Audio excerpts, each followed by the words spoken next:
Om Swastiastu. Assalamualaikum warahmatullahi wabarakatuh. Salam sejahtera bagi kita semua. Shalom, namo buddhaya, salam kebajikan. Para sahabat beragama yang saya muliakan.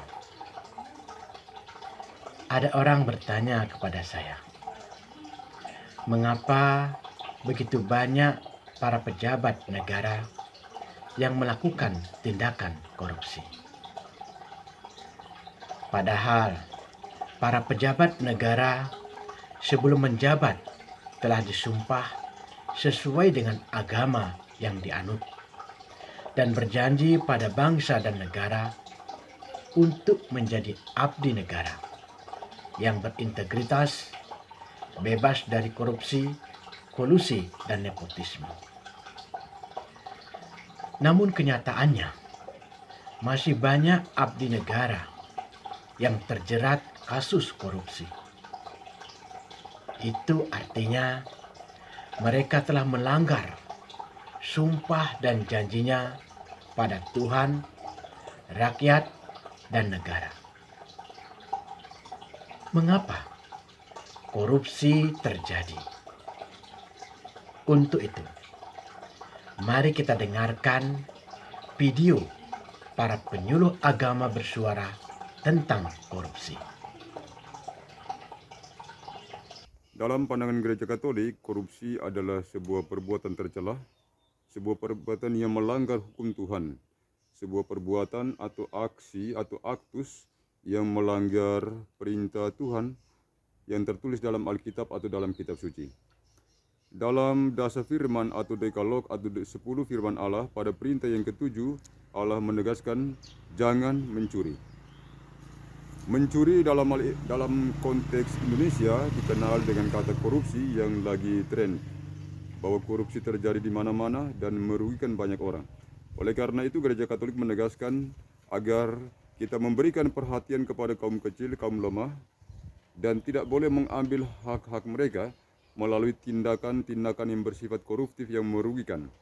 Korupsi juga adalah sebuah perbuatan yang tidak adil, karena kita mengambil hak orang lain untuk menguntungkan diri sendiri, untuk memperkaya diri sendiri. Oleh karena itu Gereja Katolik menyerukan agar korupsi dapat dihindari dengan meningkatkan iman melalui pendidikan iman dalam keluarga, menanamkan nilai-nilai Kristiani agar anak-anak bisa meresapkan hal-hal yang baik dan benar dan tidak melakukan perbuatan-perbuatan koruptif yang merugikan orang lain. Allah yang Maha Baik, Allah yang Maha Rahim menginginkan agar kita hidup apa adanya, puas pada apa yang ada pada kita, dan tidak mengambil hak orang lain melalui perbuatan-perbuatan merugikan, terutama korupsi yang sementara ini lagi merajalela di Indonesia.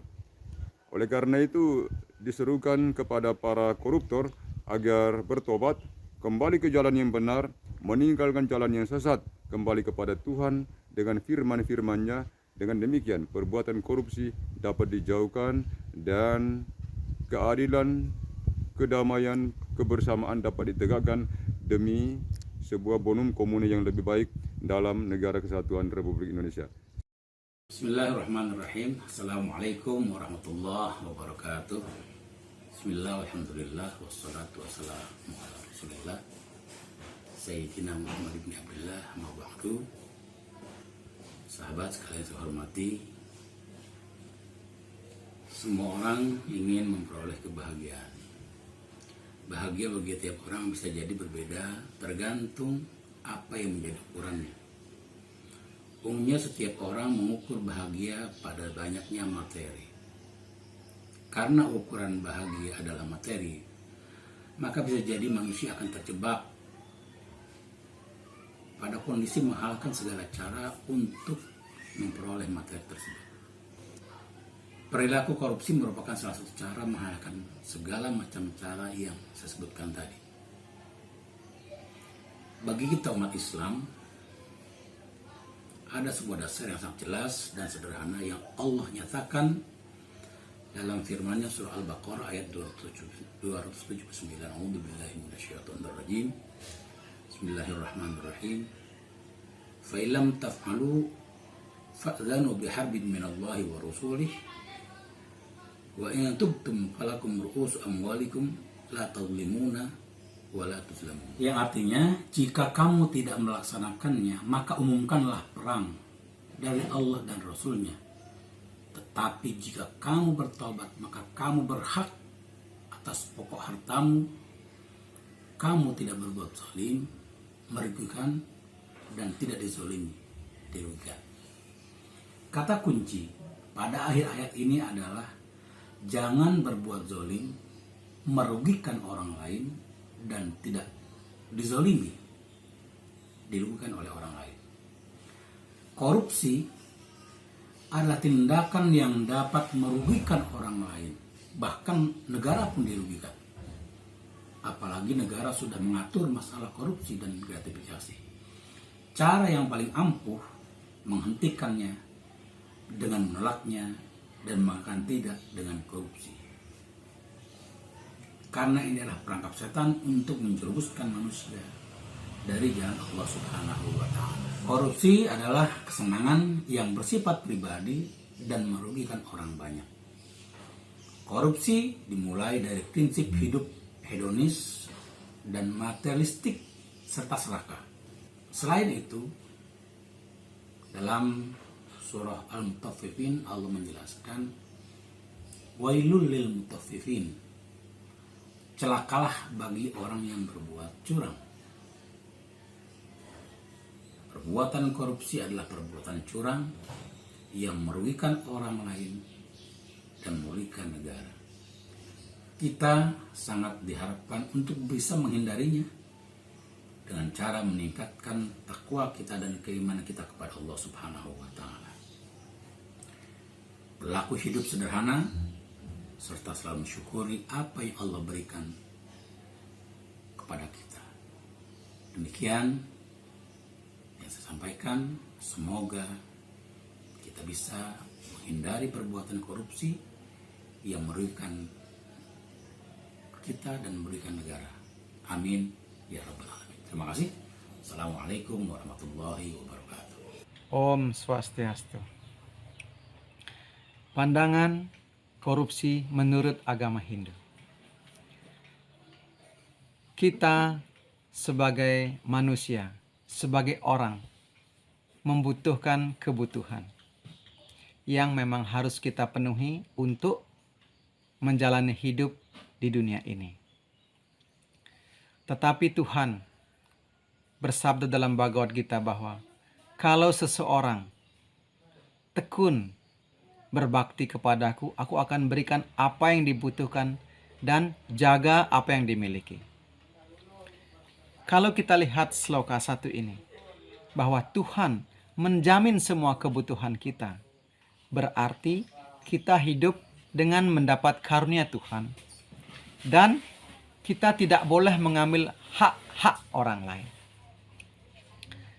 Di dalam Upadesa juga dikatakan bahwa mengambil atau mengumpulkan kebutuhan material secara berlebihan disebut atyahara, dan itu menyebabkan penderitaan. Maka korupsi identik dengan pencuri. Bahkan di negara kita, mencuri itu dilarang. Jadi, hukum di negara kita dan tata dan cara hidup beragama kita sudah selaras.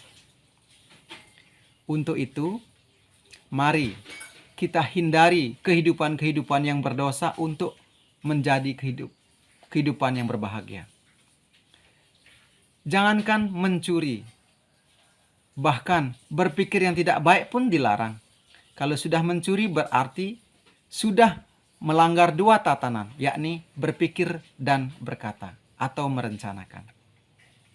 Sobat Hindu, teman-teman semuanya dimanapun berada, mari kita patuhi peraturan-peraturan di negara kita dan juga patuhi peraturan-peraturan kehidupan beragama kita, sehingga kita bisa hidup berbahagia. Bahkan dalam Bhagavad Gita dikatakan bahwa dimanapun ada Krishna, ahli segala kebatinan, dan dimanapun ada Arjuna, pemanah yang paling hebat, di sana akan adalah kekayaan, kejayaan, kekuatan yang luar biasa, dan moralitas. Jadi, mari kita patuhi ajaran-ajaran kebenaran, khususnya ajaran Bhagavad Gita. Berani jujur itu hebat. Om Shanti Shanti Shanti. Shalom. Korupsi menurut pandangan iman Kristen adalah satu tindakan yang melanggar aturan. Bukan hanya aturan negara, aturan pemerintah, tetapi juga aturan firman Tuhan. Meskipun kalau melihat dari kitab Kejadian sampai Wahyu, tidak ada tertulis tentang korupsi. Namun demikian, makna mendasar dari korupsi secara terminologi Alkitab menjelaskan itu sama dengan kata mencuri. Nah, mencuri itu merupakan sesuatu tindakan yang melanggar hukum Allah. Dalam Keluaran pasal yang ke-20 ayat yang ke-15 dikatakan, jangan mencuri. Alkitab dengan jelas menuliskan jangan mencuri. Itu merupakan perintah Allah. Dan korupsi adalah satu tindakan yang dilakukan yang jelas-jelas melanggar aturan dari apa yang ditetapkan Tuhan kepada umatnya. Itu sebabnya setiap kita harus memahami bahwa menurut pandangan iman Kristen, korupsi adalah tindakan yang jelas melanggar aturan. Bukan hanya merugikan diri sendiri, tetapi juga merugikan pihak lain. Meskipun tindakan korupsi itu mungkin dengan alasan kebutuhan atau alasan kesempatan, atau mungkin karena keserakahan, ketamakan manusia yang ingin lebih, sehingga dia mengambil sesuatu yang bukan menjadi haknya. Dalam Ibrani pasal yang ke-13 ayat yang ke-15 menjelaskan, janganlah kamu menjadi hamba uang, dan cukupkanlah dirimu dengan apa yang ada padamu. Karena Allah telah berfirman, aku sekali-kali tidak akan membiarkan engkau, dan aku sekali-kali tidak akan meninggalkan engkau. Saudaraku, pandangan iman Kristen jelas menekankan bahwa korupsi adalah sesuatu tindakan yang salah. Tindakan yang sangat tidak disukai oleh Tuhan.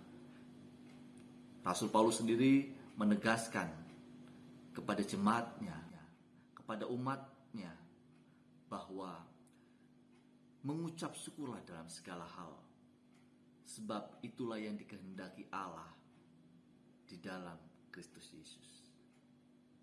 Kiranya setiap kita sebagai orang yang percaya kepada Tuhan menjauhkan diri dari tindakan-tindakan yang merugikan pihak lain, yang tidak hanya berfokus kepada materi, tetapi mari kita belajar mencukupkan diri dengan apa yang ada pada kita, sambil hidup yang penuh dengan syukur, dan kiranya Tuhan memberkati setiap kehidupan kita.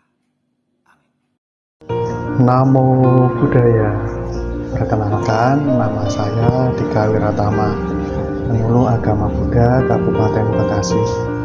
Saya akan membahas mengenai korupsi dari perspektif agama Buddha. Segala perbuatan baik ataupun buruk yang dilakukan bergantung kepada diri sendiri. Hal ini dijelaskan dalam Dhammapada Malawaga Syair 251 yang dibabarkan oleh Sang Buddha. Beliau bersabda, Nati raga samo agi, nati dosa samo gaho, nati moha samang jalang, nati tanha sama nadi, yang diartikan tiada api menyamai nafsu ragawi, tiada penerkam menyamai kebencian, tiada jala menyamai kebodohan, tiada sungai menyamai tanha. Artinya bahwa dalam diri manusia memiliki dua sifat, yaitu sifat baik dan sifat buruk. Seperti halnya dari korupsi, seseorang telah memunculkan sifat buruk yang memungkinkan untuk melakukan kejahatan. Korupsi itu perbuatan diri sendiri, ingin mengambil hak orang lainnya, tidak memikirkan pihak lingkungan sekitarnya. Perbuatan ini dilarang oleh ajaran Buddha. Demikian pandangan dari agama Buddha tentang korupsi. Terima kasih. Namo Buddhaya. Itulah tadi suara penyuluh agama tentang korupsi, yang pada intinya semua agama melarang umatnya untuk melakukan tindakan korupsi. Karena korupsi tidak hanya melanggar hukum, tetapi juga melanggar norma-norma agama. Korupsi sangatlah merugikan keuangan negara, perusahaan, dan juga orang lain. Namun yang terpenting dari korupsi adalah merugikan diri sendiri dan juga keluarga.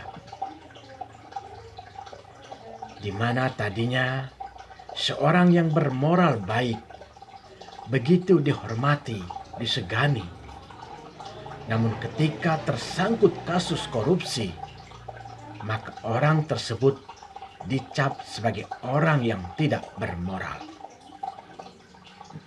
Tentu ini sangat memalukan, bahkan mungkin menjijikkan kalau kita dikatakan orang yang tidak bermoral.